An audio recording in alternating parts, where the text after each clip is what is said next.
Mark. Ayan o, isang magandang hapon, Elroy Mix. Ayan, update tayo dito sa may Coastal Road, Rojas Exit. So sa ngayon, nandito tayo sa may Rotonda mismo. Mamaya palabas tayo dun sa Rojas Exit, dun sa Rojas Avenue. Ayan. So ito, nandito tayo sa isang contractor. Bali dalawa kasi itong gumagawa dito sa Coastal Road Project. Dito sa may box culvert, double barrel drainage, no, at saka itong rotonda o roundabout or round bowl, no. So ayan, so ito na yung kinatayuan natin. Ito yung round bowl, no, o roundabout o rotonda sa Bisaya pa. Ayan, no. So ito yung mga box culvert na tatanggalin pa ito dito. So update tayo ngayon, no. So ito na yung na dyan, no. Ito yung gutter, no. So siguro ito patuloy yan doon. Tapos ito na yung gutter. Tsaka dito, ito na yung bike lane o plant box. So medyo putol dito sa unahan.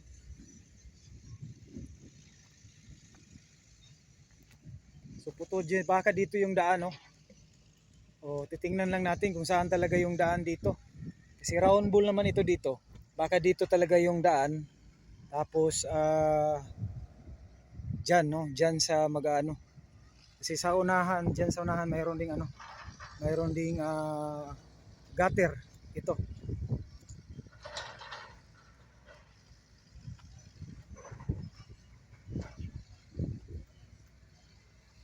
Ayan, no, so ito yung gutter kanal. So ayan, no. So ito na yung papuntang drainage pa Rojas exit doon sa Rojas Avenue. Ito na yung labasan, no. Lalabas na ito ng highway na mismo ng downtown ng Davao City diyan sa Rojas. Ayan. So ito na yung galing Bago, Talumo, Matina, diyan sa Punta Dumalag, Times Beach, Davao River, Bocana Bridge. Hanggang diyan dito na, no. Ito naman dito. So pagdating diyan dito mag-ground, iikot yung sasakyan katulad sa Times Beach. So diyan, no, diyan lulusot diyan, no. After that, ito naman yung papuntang Boulevard din diyan, no. Mataas kasi itong Kabirisan Boulevard, no. 21, 22, 71, 72, no. After diyan sa Magsaysay, Isla Verde, yung mataas diyan na bridge, no. No, Isla Verde, Magsaysay, and yung Magsaysay, Isla Verde, isa lang yan, no, yung harap niyan Magsaysay Park. At saka yung Santa Ana, dyan sa ilalim may Santa Ana Pier or Wharf. Tapos dugtong yang Leon Garcia. Tuloy na yan sa Leon Garcia, din sa Barangay Duterte, Arcastillo, Jerome, San Juan, Jerome, din connecting na yan sa gagawing project, no, na pinakaabang yung SIDC, no, Samal Island Davao City Connector Bridge Project. So ayan, no, mga Elroy Mix.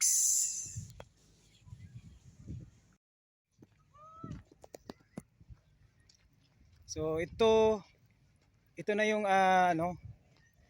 pangalan dito, yung galing dun sa may pinaka entry point dito sa Rojas Avenue exit, no. Papasok yan yung ito ilalim nito, mga Elroy Mix. Itong pangalawang contractor dito, tapos na sila maggawa ng box culvert, double barrel, no. Dalawang set yan. So yan, tumatagos yan dito sa labasan dito sa sa dagat. Ito na yung pinaka dulo. Ayan, no. So nandito tayo sa ibabaw ngayon at mapicturean natin diyan, no. Makita ninyo. So dito na lahat lalabas ng yung pangalan doon, yung tubig kanal, no, galing diyan sa pangalan diyan, galing diyan sa may Rojas Avenue. Ayan. So ito ito na yung deep atong tawag dito reflector, no, para sa alon, para sa dagat, no. Aside dyan may jackstone. So ito naman yung kasi ito ginawa dati ito ng kalsada. So i-continue nila ito, idudugtong yan doon para talaga ayan. So dito tayo sa unahan. So ito yung mga nakikita natin na box, yan yung mga manhole para sa drainage. So dito, ito na yung kita natin. Parang dito yung bike lane. Ito, itong dito naman siguro itong katulad dito sa Times Beach, no? Plant box. Tapos ito na yung ayan. Kita natin. So ito yung bike lane talaga. Papunta doon. So ito yung drainage gutter. So ginagawa na nila ngayon. So ito na yun, no?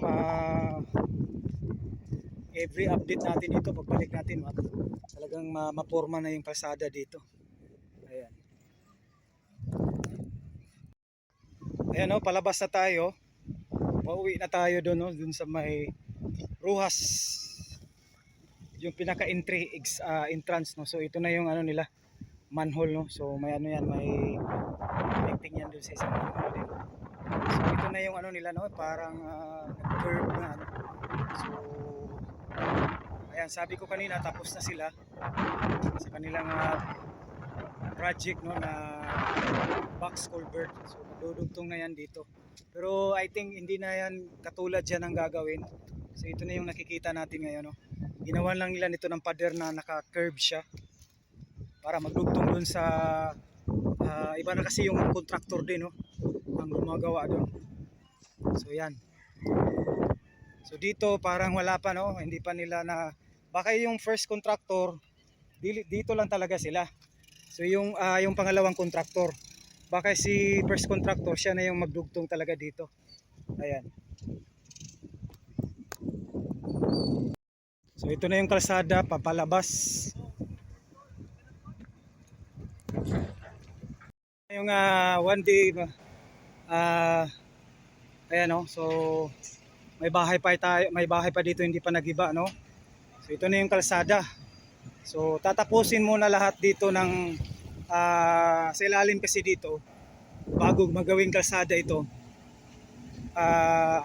Ito, no, bali ito dito na portion dun sa nilakaran natin kanina, tapos na yan, no, kaya tinabunan na ito. So yung nakikita natin, yan na lang yung ginagawa nila palabas. Ayan. So dito sa kinatayuan natin ito, yan nakita natin, tapos na yan, no. So ito na lang papunta sa labas. So ito yung galing sa Ruhas Avenue Open Creek Canal. So ito bubuhusan ito. Tapos pagkatapos dito, gagawa naman sila dito ng iba. So bali dalawa, magkadikit. So talagang malaki yung kanal. So ito talagang ito pa yung kanal galing sa Ruhas Avenue. Ayan. Ayan, continue tayo. So ito na yung kalsada hanggang palabas yan, no. So ayan.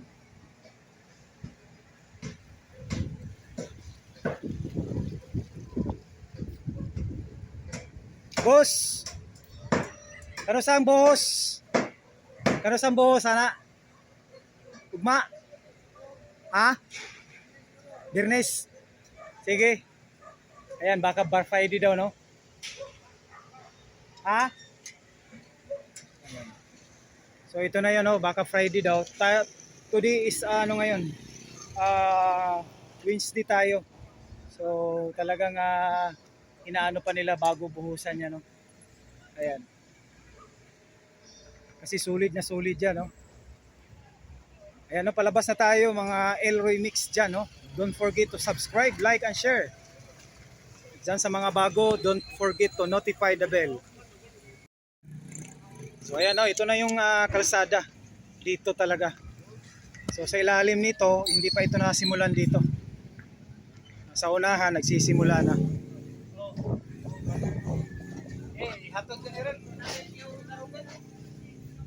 So mangilan-ngilang bahay na lang dito ang hindi pa nagiba, ang iba nagibaan na, no. So ang ibig sabihin kasi niyan, pag nag-iba na nabayaran na ng government, no? Yung iba hindi pa, no?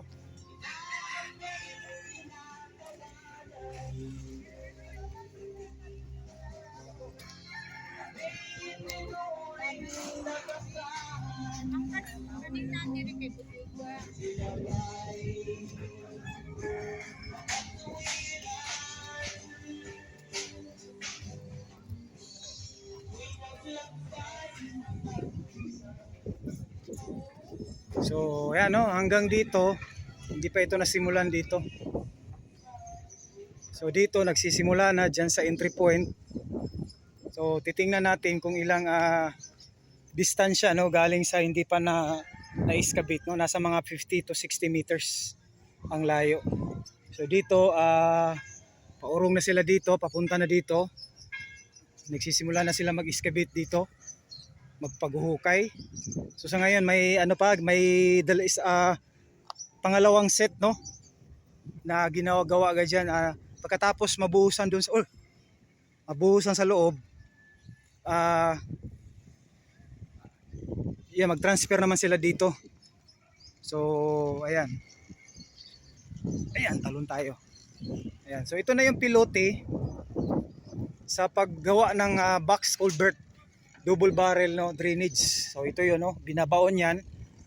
May crane sila, pagbaon yan kasama yung box, balit nilalatag yung box, tsaka talagang maganda yung pagkaproseso.